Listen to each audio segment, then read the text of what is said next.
안녕하세요. 네, 오늘은 응급간호입니다. 응급간호에서도요, 응급의료 체계에 대해서, 그 다음에 응급처치의 일반적인 원칙에 대해서 오늘 1강, 응급 1강입니다. 자, 저희 꼬치예요. 꼬치야, 인사 한번 하자.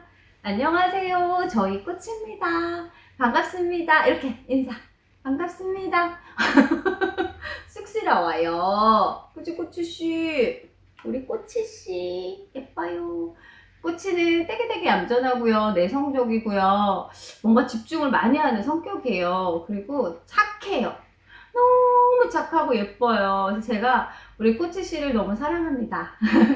꼬치씨, 자, 그러면 어쩌 꼬치씨 여기 한번 얼굴 한번 봐주세요. 이래. 아차, 아이고 착해, 아이고 착해, 아우, 가버렸어요. 가버렸어요. 오늘 옆에 앉혀놓고 좀 하려고 했는데 가셨습니다. 네, 우리는 이제 다시 공부해야겠죠? 자, 1번부터 보겠습니다. 1번 응급처치입니다. 응급처치의 정의는요, 생명을 구조하고 합병증을 최소화하기 위한 즉각적이고도 임시적인 처치입니다. 그러니까 내가 지금 손가락 하나가 절단이 됐어. 그럼 뭐야? 우선 지혈을 해야 되겠고, 그 절단된 손가락을 잘 병원 가지고 가서 괴사가 되지 않게 보호해서 잘 접합하는 거겠죠. 이런 게 바로 뭐예요? 합병증을 최소화하기 위해서 내가 우선 생명을 구조를 하고 또 그 자리에서 바로적인 처치를 먼저 하는 것들이죠. 임시적인 처치지 이게 완성형의 처치는 아니다라는 겁니다. 자, 2번 응급의료 체계를 제가 여기다 넣었는데요. 요게 시험때 가끔 나왔었어요. 응급의료 체계의 정의에 대해서 가끔 나오니까 여러분들 알아두셔야 될 것 같습니다. 응급의료를 신속하고 효과적으로 구현하기 위한 체계인데요. 자, 여러분이요, 배가 아파요. 그럼 어디 전화하죠? 119 딱 전화합니다. 그럼 119에서 댁이 어디신가요? 그 다음에 어떤 상태이신가요? 도움을 받으실 분은 몇 분이시고 지금 뭐 어디 병원 다니시는 데 있나요? 막 물어봅니다. 그러고 나선 우리 병원에 도착할 때쯤 그 119에서는요, 이 환자가 갈 병원에 미리 연락을 해놓죠. 그러면은 그쪽 의료진이 딱 대기하고 있다가 내가 도착을 하면 바로 진료를 받을 수 있게 합니다. 이런 것들을 바로 응급의료 체계라고 합니다. 응급환자 발생 시 응급처치 혹은 통신 119, 그래서 이송을 해서 병원 진료의 유기적인 연결 체계까지 싹 다를 응급의료 체계라고 한다. 이렇게. 자, 세 번째입니다. 응급처치의 일반적인 원칙인데요. 여러분들이 이 부분을 되게 어려워하시면서 시험 문제에서는 빼놓지 않고 나오는 파트예요. 그래서 제가 이것만 따로 뺐습니다. 자, 첫 번째부터 보겠습니다. 응급처치의 구명 4단계인데요. 요 순서대로 외우셔야 되세요. 당연히 첫 번째는 기도예요. 기도 확보, 기도 유지를 하지 않으면 환자가 숨을 쉬지 못하면 당연히 사망할 수 있는 거예요. 그죠? 네, 그래서 기도 유지가, 자, 1번. 그 다음에는 기도 확보를 했으면 지혈을 해야겠죠. 지혈을 안 하면 결국에는 저혈량성 샥에 빠져서 사망할 수 있어요. 그러니까 지혈을 빨리 해야 되겠고, 그러고 나서면 우리가 샥을 예방해야 돼요. 샥이라는 거는 아주 쉽게 생각하면 이 환자 지금 쓰러져서 죽겠다 싶은 거를 바로 샥이라고 생각하시면 돼요. 뇌에 산소 공급이나 혈액 공급이 안 되면 어떻게 되지? 곧 사망할 수 있는 거잖아요. 그래서 뇌가 어떻게 돼? 머리가 아래로 콱 떨어지는 거. 맞아. 그래서 내가 쓰러졌었지. 이게 바로 샥이에요. 환자들 샥이 오지 않게끔 예방을 잘 해야 되겠고, 그 다음에는 마지막으로는 상처 감염을 예방하기 위해서 상처를 보호해야겠죠. 자, 그래서 그 첫 번째 기도 유지부터 하겠습니다. 요거는 이제 환자가 호흡을 할 수 있는지 호흡 유지를 돕는 과정이고요. 이물질로 인해서 질식을 방지하기 위한 거예요. 제가 예전에 한번 식당에 간 적이 있어요. 갈비집에 간 적이 있는데 그 옆에 테이블에서 그 등산하신 분들 있잖아요. 등산을 하시고 막 아주머니들 아저씨들이 막 모여서 갈비를 겁나게 맛있게 드시고 계신 거예요. 그래서 옆 테이블에서 갈비 먹는구나 막 이러고 있었는데 갑자기 한 아주머니가, 내가 그 옆 테이블이니까 이렇게 막 먹고 있다고 우리 밥 먹을 때 옆에 이렇게 보잖아요. 화면이 아줌마가 갑자기 이러는 거예요. 이러는데 옆에 아주머니 아저씨들은 하시느냐고 몰라. 딱 보면 뭐냐면 여기 딱 잡는다는 건 뭐냐면 뭐 걸렸다라고 본인이 이렇게 신호를 주는 거거든요. 이러더라고요. 그래서 제가 옆에 그냥 밥 먹다가 뛰쳐가서 저 이쪽으로 오세요 그 아주머니를 뒤에서 그냥 바로 껴안아서 하이는 이로 팍 했어요. 옆에 사람들이 갑자기 술 먹던 사람들이 뭐 하시는 거예요? 막 이러고 화를 내더라고요. 아, 간호사예요? 그랬죠. 원래 이제 그런 거 잘 안 박히지만 어쩔 수 없잖아요. 간호사예요? 이러고 그래서 아줌마 뒤에서 다시 한번 껴서 콱 하고서 아줌마를 등을 팍 때렸어요. 그랬더니 팍 고기 올라온 거죠. 자, 그분 그래서 살았습니다, 여러분. 네, 그 옆에는 저희 딸과 아들이 있었는데요. 저희 딸내미가 그때 이후로 와, 엄마 짱이에요. 네, 엄마로서 인정을 받은 계기가 되기도 했지요. 그래서 이물질이 꼈으면 그 이물질만 제거하면 기도가 확보되는 경우가 의외로 많습니다. 그러니까 여기서 말한 거는 이물질로 인해서 질식을 방지하는 게 첫 번째다. 자, 그러면 맨날 시험 문제 나오는 게 뭐예요? 머리를 옆으로 돌린다가 진짜 많이 나오잖아요. 그죠? 여러분도 아시죠? 그래서 고개를 옆으로 돌린다. 왜? 이물질이 질질 흘러나오게 하는 거예요. 기도 쪽으로 이물질이 들어가지 않게 하는 거죠. 또 기도 내 이물질을 제거해서 호흡을 자유롭게 해준다. 결국에는 머리를 옆으로 돌려서 이물질을 분비물들을 뱉어내게 하고 혀가 꼬이게 돼서 뒤로 넘어가서 인두를 콱 막지 않게끔 하기 위해서 서랍자로 혀를 눌러주고 이런 것들이 다 호흡에 관련된 거고요. 호흡이 곤란할 때는 상체를 살짝 올립니다. 그 이유는요, 폐 확장을 돕기 위해서거든요. 아무래도 횡격막 때문에 우리가 똑바로 누우면요, 횡격막이 누웠을 때는 아래로 내려갈까요? 올라갈까요? 보통 폐가요, 이렇게 확장이 된다는 넓어진다는 의미예요. 자, 내가 앉으면 횡격막이 내려가서 내가 폐 확장이 잘 될 수 있게 돕고요. 똑바로 누우면 위까지 올라와요. 그래서 우리 밥 많이 먹고 똑바로 누워있으면 꼴딱꼴딱 하잖아요. 그죠? 숨쉬기 힘들죠? 그거 생각하시면 되시겠습니다. 그래서 환자들 숨쉬기 힘들면 상체를 들잖아요? 그러면 폐 확장이 용이할 수 있는 공간, 자, 폐 확장이 될 수 있는 공간이 확보가 된다. 이렇게 보시면 되시겠습니다. 자, 함부로 근데 이렇게 상체를 막 올릴 수는 없어요. 만약에 경추나 척추 손상 환자면 이게 상체를 함부로 올리면 잘못하면 큰일 날 수 있어요. 환자 확인 후에 꺾는 겁니다. 이렇게 올리거나 내리거나 이런 거 하는 겁니다. 자, 기도 개방 방법이 여러 가지가 있는데요. 머리를 기울이고 턱을 들어 올리는 방법이 있고 턱만 밀어 올리는 방법이 있는데요. 자, 머리를 기울이는 거. 자, 저 잠깐 보시면 머리를 기울인다는 건 뒤쪽으로 이렇게 살짝 이렇게 해요. 과신전을 시키는 건데요. 기본 간호에서 배우셨을 거예요. 그죠? 자, 이게 불고기고 이게 신전이에요. 이게 과신전인데요. 과신전을 시킬 때는 반드시 경추 손상이 없어야 돼요. 근데 경추 손상 환자를 기도 확보하겠다고 딱 꺾어버리면 전체가 다 마비가 오겠죠. 그쵸? 자, 그런 경우를 뜻하는 거고요. 자, 목 부상이 의심이 되면 턱만 여기서만 딱 요것만 펴주듯이 목은 펴주고 얘는 살짝 열어주는 겁니다. 그래서 병원에서 가보면 왜 그 마취과 의사가 이렇게 하시는 거 보셨을 거예요. 옆으로 이렇게. 네. 요게 바로 턱만 들어 올리는 경우예요. 그래서 머리를 기울이고 하는 거 머리를 뒤로 제끼면서 턱 이렇게 제끼는 거고요. 네. 우리가 턱만 밀어 올리면 이렇게 자꾸 밀어 올리는 겁니다. 여기를 딱 잡으면 알아서 넘어갑니다. 자, 두 번째 장 보시면 자, 이제는 출혈이 심했을 땐 당연히 뭐부터 해야 돼? 지혈을 해야 돼요. 왜? 우리 몸의 혈액의 체중의 보통 13분의 1이 정상 혈액의 양인데 반 이상 출혈이 되면요. 돌 수 있는 혈액의 양이 줄어들죠. 그럼 심장에서 뽑아내서 전신으로 주고 싶어도 줄 수가 없어요. 혈액이 없어서. 그럼 어떻게 돼? 사망이 될 수 있죠. 자, 이거 시험 문제 아주 단골입니다. 심한 출혈이 있어요. 제일 먼저 해야 되는 것은 직접 압박입니다. 자, 직접 압박이라는 건 뭐냐면요. 저를 잠깐 보시면 제가 만약에 이쪽에 손이 절단이 됐어요. 그러면 뭐부터 해야 될까요? 거상과 동시에 여기에 관련된 가장 큰 혈관을 꽉 눌러주는 겁니다. 이렇게. 자, 이걸 바로 직접 압박이라고 합니다. 콱 이렇게. 보이시죠? 자, 대부분 시험 문제 나올 때요. 거상과 동시에 직접 압박이 시험 문제 나와요. 근데 가장 먼저 해야 되는 것은 이라고 나왔다면 직접 압박을 찾으셔야 되세요. 자, 거상법입니다. 심장보다 높게 들어 올리는 거야. 근데 심장보다 올렸다고 해서 무조건 지혈이 되는 게 아니라 눌러줘야 되기 때문에 먼저 하는 건 뭐라고? 직접 압박과 동시에 거상. 오케이? 자, 그 다음에 지압법인데요. 지압은 동맥을 차단하는 거예요. 자, 동맥을 차단하는 출혈부에 가까운 동맥 부위를 손바닥이나 손가락으로 이렇게 압박하는 거야. 여기에 닿는 동맥을 콱 이렇게 동맥만 압박하는 것을 지압법이라고 하고요. 지혈대는요. 시험제 뭘로 나오냐? 맨 마지막에 쓰는 방법이다라고 나옵니다. 다시 직접 압박은 가장 먼저 하는 거, 맨 마지막에 하는 건 뭐야? 지혈대. 자, 봐봐요. 여기에서 출혈이 질질질질 엄청나게 되고 있어.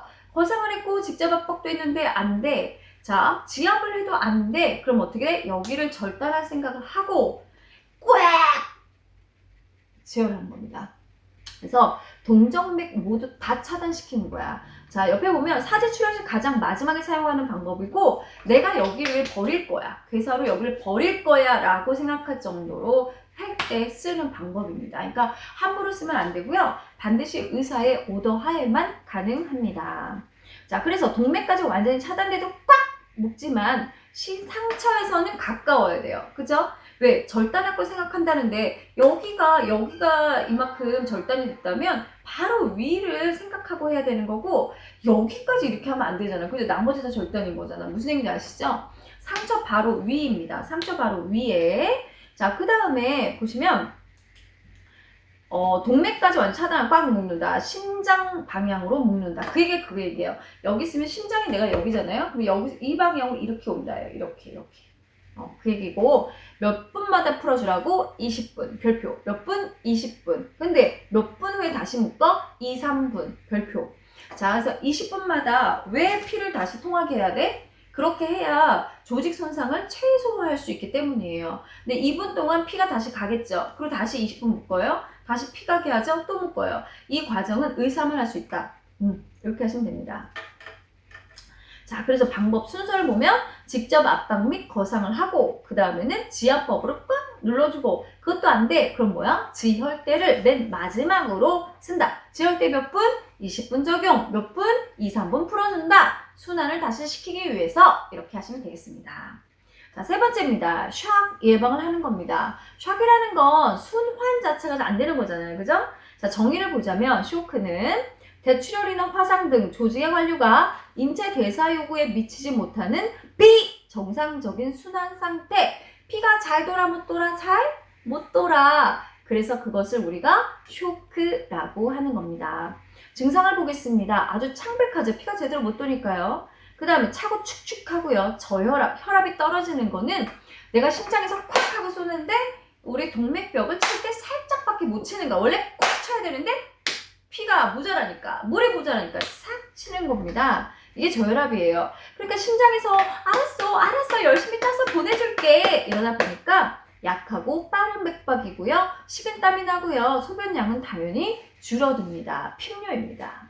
이때 가장 중요한 것은 뭐야? 머리 쪽으로 산소를 빨리 공급하려고 하다 보니 하지를 거상시켜서 여기 하지에 있는 정맥을 어디로 보내야 돼? 심장으로 보내. 그래서 심장에서 머리로 보내주는 겁니다. 그러니까 다리는 올리고요. 머리는 낮춘 포지션인 트렌들렌버그 포지션을 취하는 겁니다.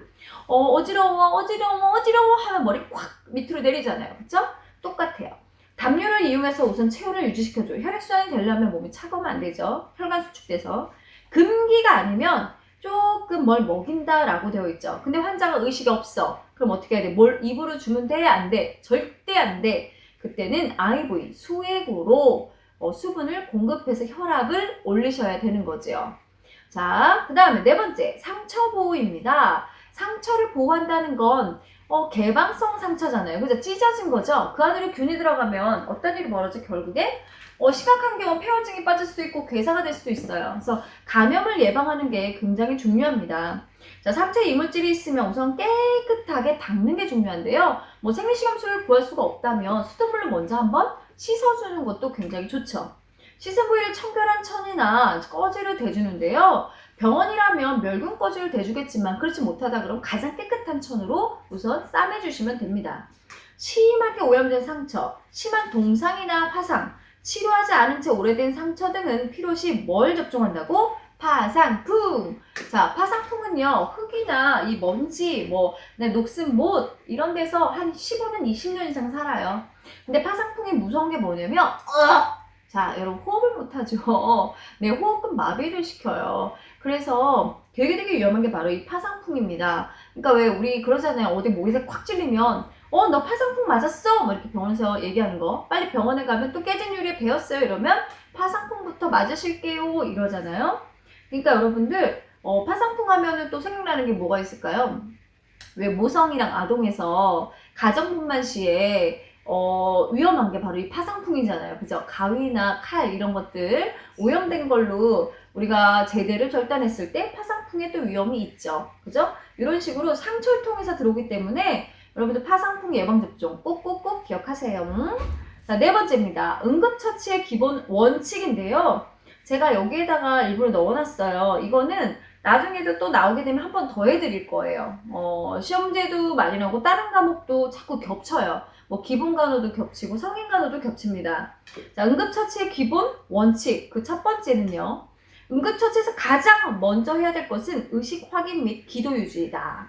자, 가장 먼저 할 거는 의식 확인 먼저입니다. 그래서 여기요, 괜찮아요 했는데 괜찮아요. 이런데 시편할 필요 없잖아요. 그죠? 근데 의식 반응이 전혀 없어. 그러면 바로 뭐 해야 돼요? 기도 확보. 기도가 열려있나 확인을 하셔야 되죠. 이물질이 있으면 이물질을 빼내면 되는 거고, 만약에 그게 아니면 빨리 서랍자 혀 눌러주고 경련 같은 거 하거나, 아니면 고개 옆으로 돌려주고 이물질 흘러내려올 수 있게, 뭐 그런 것들입니다. 두 번째, 동시에 많은 환자가 발생했을 때는 우선순위에 따라서 처치한다. 아까 얘기했던 거 응급처치 구명 4단계가 있었어요. 첫 번째는 기도유지, 두 번째는 지혈, 세 번째는 샥을 예방하고, 네 번째는 상처 보호. 이렇게 해서 순서대로 하는 거예요. 갑자기 너무 많은 환자가 생겼는데 이거 뭐부터 해야 되지? 상처 보호부터 해야 되나? 그건 아닙니다. 기도가 1번이다. 자, 세 번째, 머리 손상이 있어요. 그러면 제일 먼저는 의식 상태 변화부터 잘 관찰하셔야 되는데, 여기 시험지에 나왔었어요.